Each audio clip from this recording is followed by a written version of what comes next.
Hi guys, this is a Midnight Swingman coming to you live. So, I decided to make this video about anxiety finally for all the people who are living with anxiety and who have to deal with it every single day. Now, I want to make this very clear in the very, very beginning. I've done a lot of research about anxiety and depression and mental disorders about that. Um, and this is just from my personal experiences of my life and what it's like to have to deal with my anxiety as well as my depression. And there's a lot of reasons for my depression, kind of what put me into that depression. It's something I still struggle with to this day.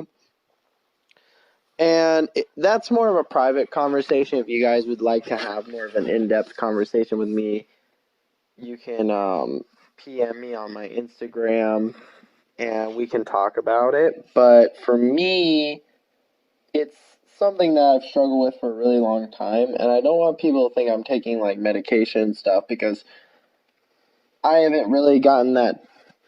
It's my anxiety is not how I put it. I haven't gotten tested for that part yet, but I can guarantee from the research that I've done, I probably do have some anxiety disorder, some level of depression. But I just wanted to talk about what it's like, I think, to live with depression and why there's this kind of warped idea of what depression and anxiety really is. So, and this is kind of an educational people or video for people who who don't have these disorders and kind of want to know what it's like to live with it every single day. So, to live with anxiety and depression, um, I would say the best example I've ran across in media is probably I'd say probably Big Mouth. Even though I consider Big Mouth to basically be child pornography, and I'll make a separate video about that and why I believe that that's so. I also do believe that with the stuff that I've dealt with, definitely season 4 had the greatest example of what depression and anxiety is really like. And I know many people in my life who also have depression, who they kind of can attest that this is kind of what it feels like to have depression and anxiety. But so, for all the people who don't know about season 4 of Big Mouth, in case you don't know what Big Mouth is, and I'll go into a little bit of an explanation like that right now, but I'll go into a more detailed episode. This is just kind of a quick explanation to get you guys caught up. So Big Mouth is a show about a kids who are growing up and dealing with puberty. And in season 4, they have these like monsters, these imaginary monsters, which represent parts of people's lives. So the imaginary monsters in season 4 were about the most important ones were the depression kitty and the anxiety mosquito. And honestly, I think those are probably the most accurate forms of mental illness that I've found ever. One thing I do give Big Mouth is its ability to process mental states. The only thing I didn't really super agree with was Maury, because Maury's super funny, but I don't know. Maury just didn't feel like he felt kind of like it, but I don't know. I'm going into a super depth analysis of Big Mouth. Let's get back to what's important, what it's like to live with anxiety and depression. So the reason why I feel like that was the most accurate depiction of what it's like to live with anxiety and depression is because I think it resonated a lot with me personally. The stuff that Nick was going through, the fact that because when you're living with anxiety, so this is a really common thing that people don't necessarily understand about anxiety and depression. So people think depression is when you're just like, oh, I want to kill myself all the time. Yeah, I mean, that can be a symptom of depression, but And with me, my depression is more like bipolar depression, so I can go through really low lows and really high highs. And I have many examples to prove this, and so, and hopefully my parents don't hear this video and contact me being like, "Do you want to talk to a therapist?" Because I feel like talking to therapy will just kind of justify what I know already about myself and the extensive research I've already done into myself to improve. But because of so let's go. So what I was going back to my original point about anxiety and depression. Um, a lot of people think that the thoughts of killing yourself and the thoughts of everyone hating you and all those things, people think that that's depression. No. Depression is the feeling of just not wanting to do anything. And that is what I'd characterize depression more of. It's more of the feeling of just an eternal like weight on your chest that just makes you never want to do anything. Like, it's not that people don't try with you, it's not that you don't try with others.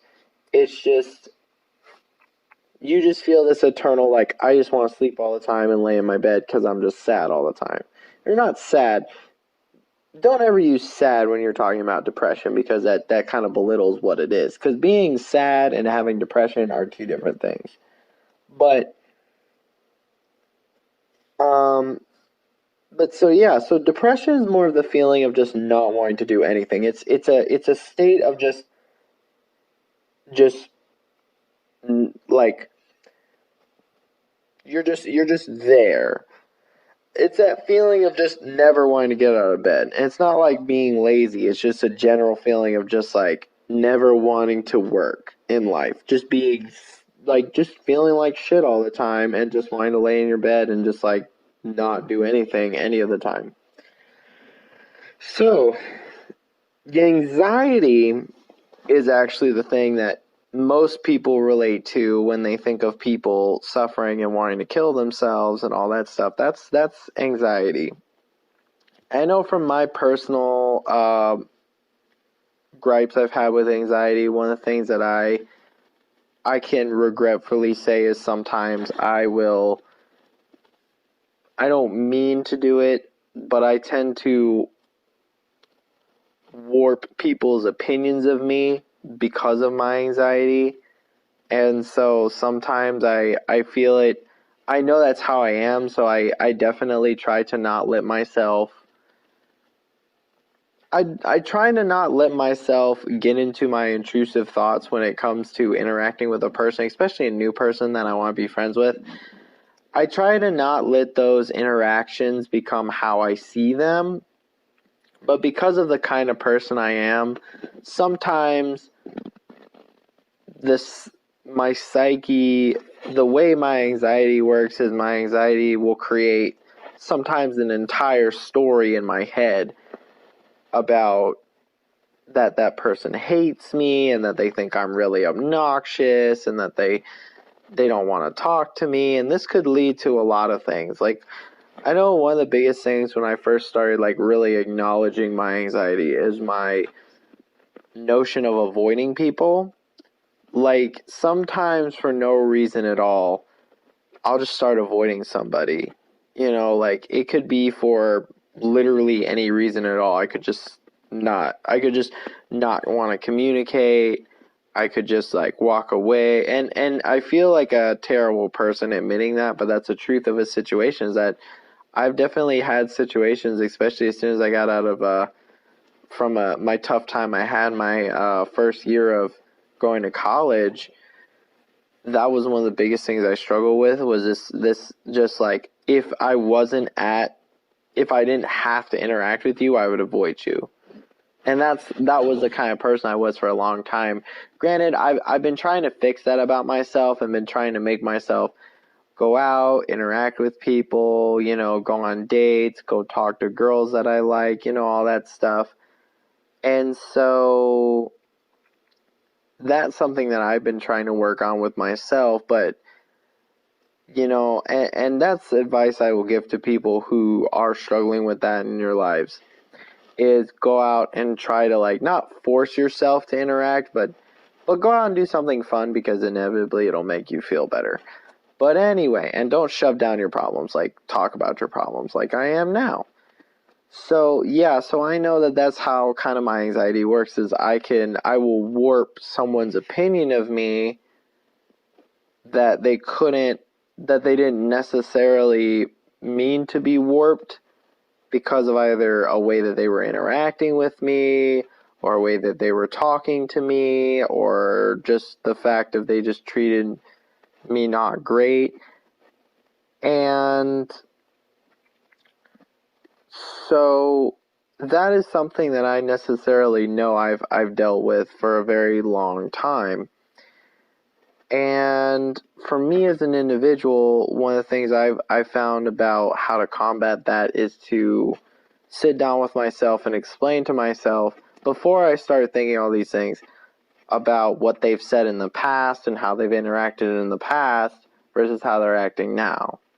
If they make it very known that they're for me now, I don't know. If they in the past have seemed like a good person, and maybe they just don't have the time to spend time with me or something like that, or do something in my head, I don't really take that on as like a negative thing, you know? But so for all the people, so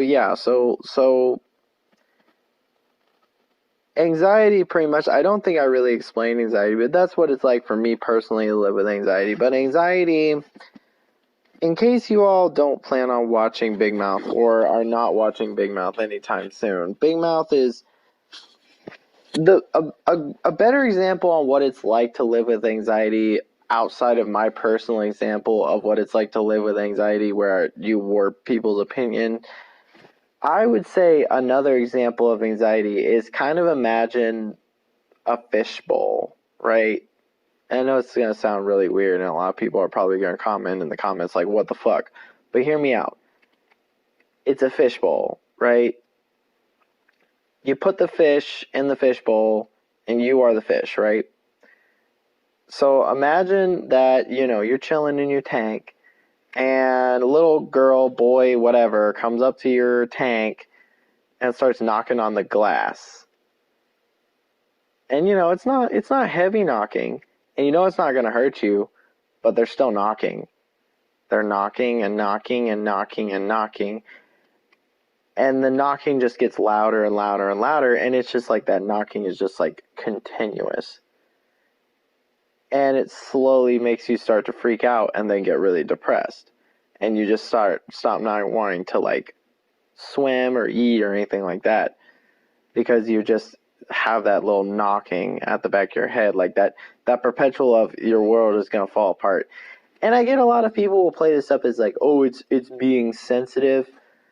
I think there's a fine line between when you can draw that there's a fine line that you can draw between someone being sensitive and having anxiety.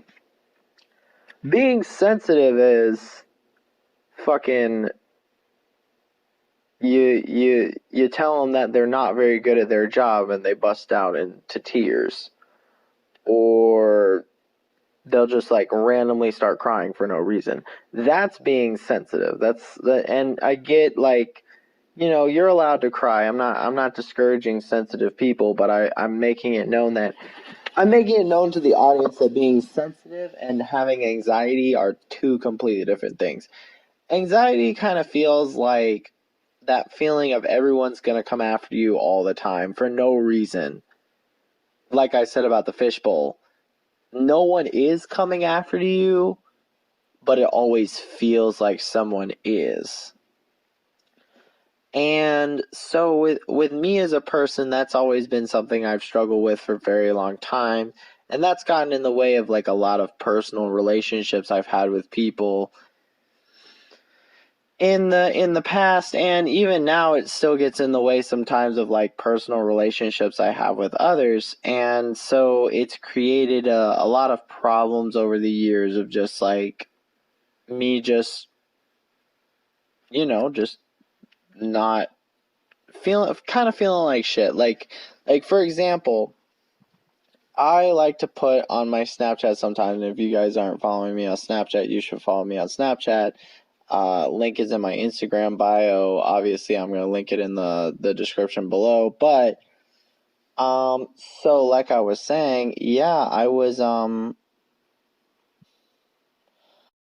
was pretty upset over the fact that for no reason that so going back, I put this MLK, or I sometimes put like this ask me a question thing on my Snapchat, and sometimes I like people to answer it even if it's just like a meme.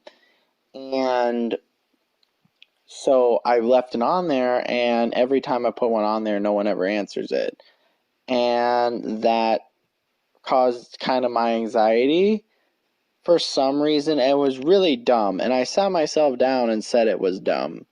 But because of my anxiety, it made me think that nobody wanted to be my friends and that they all just thought that was annoying as shit, which I know is not true because I have a lot of friends out there. I have a lot of people who love and care about me. But it's because of that anxiety at the back of my mind saying, oh, well, fucking everybody hates you and you suck. Even though I know people don't feel that way about me. And I think me as an individual, that's something that I've always struggled with as a person. Is just that little like that feeling, like, I mean, and obviously as the years have gone along, I've learned to control it and keep in touch with my feelings and know who are my friends and when I'm just having like a weird anxiety attack or when I'm like legitimately feeling like shit, you know? And so, yeah, I hope that you guys enjoyed this video. I hope that this was educational to you guys. Sorry it kind of ended on a weird note. I've been trying to work on my videos, and I don't want to keep you guys here for a super long time because, again, like the last couple videos were very long, but you should go check those out. Anyway, this has been the Midnight Swingman. Hope you guys enjoyed it. Bye.